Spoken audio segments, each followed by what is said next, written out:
Welcome everyone to the custom factor mappings are as easy as 1, 2, 3 session. I'm Stephen Pride, your speaker for this session. I am a principal solution architect on our customer and partner success team, and I've been at Microsoft for a few years now. Prior to that, I spent a little over a decade in the partner channel, developing and implementing Power Platform solutions for customers, and was even a Power Platform customer myself. Please connect with me on LinkedIn, and feel free to ask me about Power Platform, sustainability concepts, or if you just want to geek out about coffee. All right, let's get started by setting the scenario for this session. Today's session has been inspired by real customer scenarios, but the data and values seen today should be considered representative and not taken as fact. Today, we will walk through a challenging scenario at Contoso Coffee Roasters. Contoso sources different types of coffee beans from suppliers in a variety of countries, each having their own environmental impact. Contoso wants to calculate their Scope 3 Category 1 purchased goods and services emissions in such a way that they do not need to create new calculation models for each coffee bean species and country of origin. First, we will ground ourselves on what factor mappings are. Then we will further discuss our use case and why we need custom factor mappings. Next, we walk through the process of creating the custom factor mappings. And finally, wrap up with troubleshooting tips and Q&A. So what are factor mappings? They streamline your calculation efforts. Factor mappings help align your organization's activities to corresponding emission factors, and this alignment is based on standardized reference data. This is helpful to ensure the calculations are accurate and based on standardized data. This also helps to reduce the number of similar calculation models in your system. Let's look at a simplified example of calculating emissions for purchased coffee bean activity data. Each type of coffee bean has a different carbon footprint. Without factor mappings, we would have different calculation models for each of the coffee bean species: Arabica, Robusta, Liberica, etc. It's a bit like having a bunch of tools just to make a cup of coffee. Sure, it can be fun to experiment and tinker with all those tools, but sometimes you just want to simplify things. Factor mappings can simplify your calculation process. When utilizing factor mappings, you can utilize a single calculation model for your segment of data, such as your purchased coffee beans. In this example, the Arabica coffee data is sent to the coffee model. Next, the coffee model identifies the matching factor mapping, Arabica coffee, and retrieves the Arabica emission factor. Finally, the coffee model then outputs the results of the Arabica emissions. This process is the same for Robusta coffee within the same coffee model. The coffee model identifies the Robusta factor mapping and retrieves the Robusta emission factor. The model outputs the results of the Robusta emissions. And the same occurs for Liberica coffee in the same coffee model. With this, one calculation model can handle multiple types of coffee or other activity data based on the associated reference data. Now that we level set on what factor mappings are, let's look at a use case scenario for custom factor mappings. Custom factor mappings are an extensibility option for factor mappings. Custom factor mappings allow you to add your own custom reference data tables to be used in factor mappings, not just the out-of-the-box reference data tables in MSM. This can be useful when you want to pivot your calculation model around data points such as coffee bean species and/or country, like in Contoso coffee scenario. Contoso needs to be able to calculate emissions for their coffee beans based on where the coffee beans came from and the type of coffee bean species. They've identified that the carbon emissions can fluctuate as much as 30% based on the type and origin of the coffee beans. To achieve this, Contoso will implement custom factor mappings. Let's walk through the process of creating custom factor mappings. You're welcome to follow along with the documentation at aka.ms/custom factor mappings. Contoso will start by extending the data model. This involves creating custom tables for the coffee species and country of origin. The tables will have a natural or alternate key on the name column. and lookups will be added to the purchased goods and services table. Next, Contoso will link the new tables to the factor mappings table. This involves adding new relationships to the existing polymorphic or multi-table lookup fields, and adding the logical name for each of the new tables to the reference data table. Finally, Contoso will need to authorize the MSM application and their users to access the new tables. This involves updating the Sustainability Service Application Custom Security role with read and append to privileges for each of the new tables and applying at least the same level of access to their users.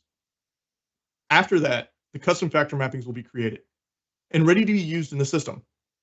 Contoso will still need to populate the new tables with data and create a calculation model that utilizes the new factor mappings. But this is the same as any other data and calculation in MSM. We've gone ahead and created a new solution named Custom Factor Mapping. You can choose any name for your solution that you like. We pre-created the coffee species and origin tables, as well as added a many-to-one relationship to the purchased goods and services table for each of the new custom tables. Here, we show the creation of the alternate keys for coffee species and origin. Take note of the name of the key, natural key. It must be called natural key. Here's a few helpful tips along the way for extending your data model. Make sure your modifications are within a solution.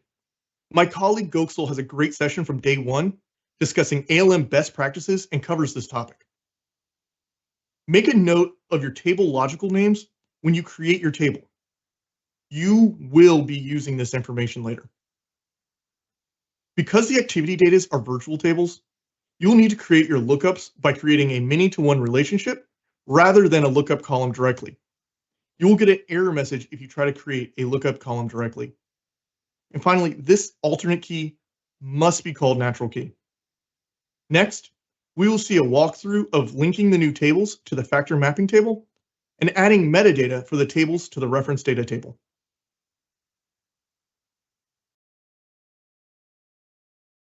To link our new tables to the factor mappings table, we will use the Polymorphic Lookup Manager tool within the XRM toolbox. This tool will help us add new polymorphic relationships to the existing reference data fields.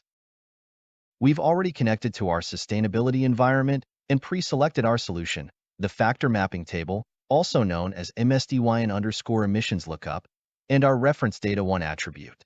We have also pre-filtered our table list to only show our new tables. We select our first table and set the cascade behavior to custom. We will then set each cascade behavior to none, except for delete. We will set the delete behavior to remove link.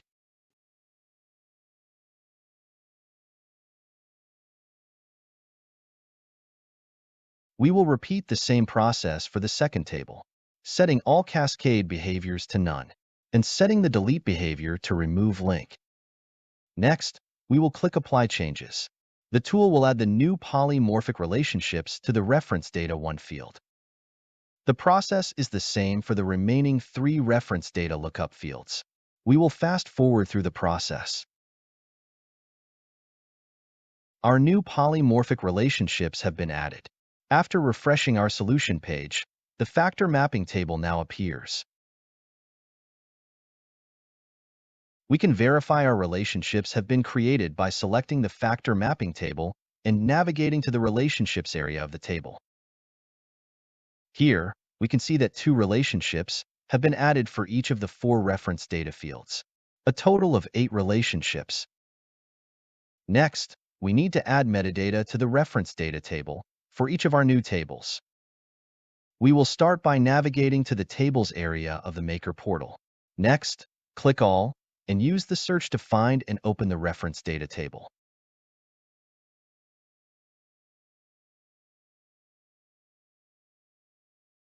On the reference data table page, click the Edit button on the top right of the data grid. Next, click New Row from the command bar. We will enter a friendly name for our table, coffee species, then we will enter the entity name. An important area to note, the entity name must be the logical name of the table and is always lowercase.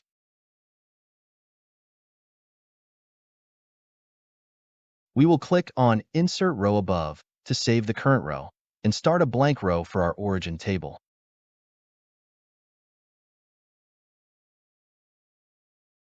Again, we will click on Insert Row above to save our current row. The blank row will not be saved when we navigate back. We will verify that our coffee species and country of origin rows appear in the data grid.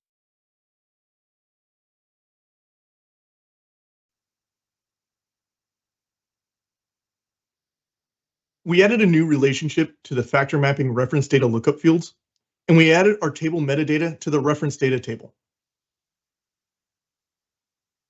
A few tips here. You do not have to use the polymorphic lookup manager in XRM Toolbox. Our documentation at aka.ms/custom factor mappings has instructions for using the Dataverse web API instead. You must use the logical name for the table that we mentioned in step 1, extend. This should be all lowercase.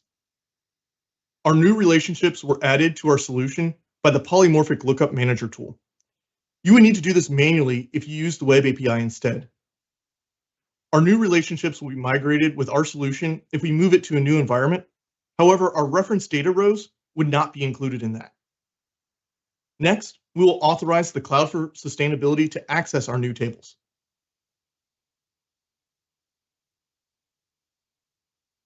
During the authorize step, we will add the Sustainability Application Custom Security role to our solution and open the role to modify it.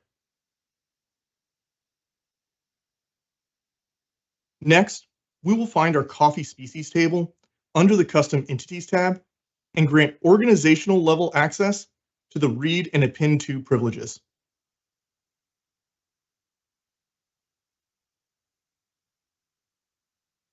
We will then find our origin table and grant the same organizational level access for read and append to.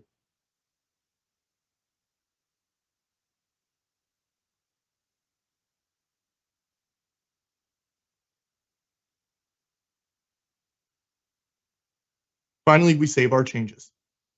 Your interface may look slightly different depending on your version of Power Platform, but the general steps remain the same.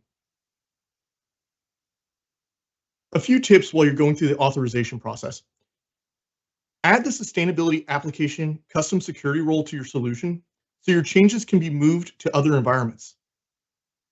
Use the search with Control F on your keyboard to help locate your tables faster. Hovering over the bubbles on the security role page will show a tooltip with the privilege and the table name so you're granting the right privilege. The Sustainability Application Custom role must be granted organizational level access to read and append to for your new tables. And that's it. Your custom factor mappings are ready. Well, sort of. We still need to use the new tables. For the sake of time in this session, we populated the new tables, imported new activity data referencing the new tables, created factor mapping records that utilize our species and origin tables, created a calculation model that uses the custom factor mappings, and finally, ran a calculation profile. Let's watch a 1-minute run through of that data. Our coffee species table has been populated with data. Our country of origin table has also been populated with data. In this scenario, we created custom emission factors, but you could also use our standard libraries. We added factor mappings, mapping our coffee types and countries to our custom emission factors. We used our new factor mappings in a calculation model, selecting coffee species and country of origin as factor mappings. Looking at our completed calculation job, we can see that emissions have been calculated for our purchased coffee. Scrolling to the right, we can see the carbon equivalency, CO2e, value. Continuing to the right, we can see the factor library, emission factors, and factor mappings used in the calculation. This allows us to confirm that our factor mappings worked correctly. All right, so a few tips here for using your custom factor mappings. Ensure you have activity data that is utilizing your new tables. Also ensure you have added factor mapping rows that use your new tables. The order of the factor mappings does not matter. In our scenario, Indonesia was in reference data 1 and Arabica was in reference data 2 for one of those records. All of the other were coffee type first and then country. So what do we do when we don't see our custom factor mapping tables in the calculation model? Check for these common mistakes. Make sure you have records for your custom tables in the reference data table. Make sure you have used the logical name for your table in the entity name column on the reference data table. This should be all lowercase. Make sure you have added a factor mapping to your factor library that uses your new custom tables and that your respective activity data table has a lookup field pointing to your custom tables. And also, check the custom factor mapping FAQ for more tips. Here are a few additional use cases for custom factor mappings that we've thought about. We could use time-bound emission factors, creating a time frame table with specified time periods, and add a lookup to our activity data. We can create custom regions for our Scope 2 emissions, creating a custom region table to map our business regions to our regional energy grids. Or equipment-specific factors by creating an equipment table to map equipment, such as specific generator models, to specific emission factors. What use cases are you thinking of now? Let us know. Be sure to check out our Tech Summit site for recordings and materials from our last 2 days of sessions, including the excellent ALM session hosted by Goxel and my Troubleshooting Essentials session. Coming up after the break, Eyal will take us through a guided journey on how to leverage custom dimensions to elevate your organization's reporting and obtain a deeper understanding of your environmental impact. You're not going to want to miss this. Thank you for joining us on this custom factor mapping journey. I hope you found it as easy as 1, 2, 3. Please share your feedback on this and other sessions. Be sure to check out our custom factor mapping documentation, join our sustainability community to continue this conversation, and take a look at our learning resources.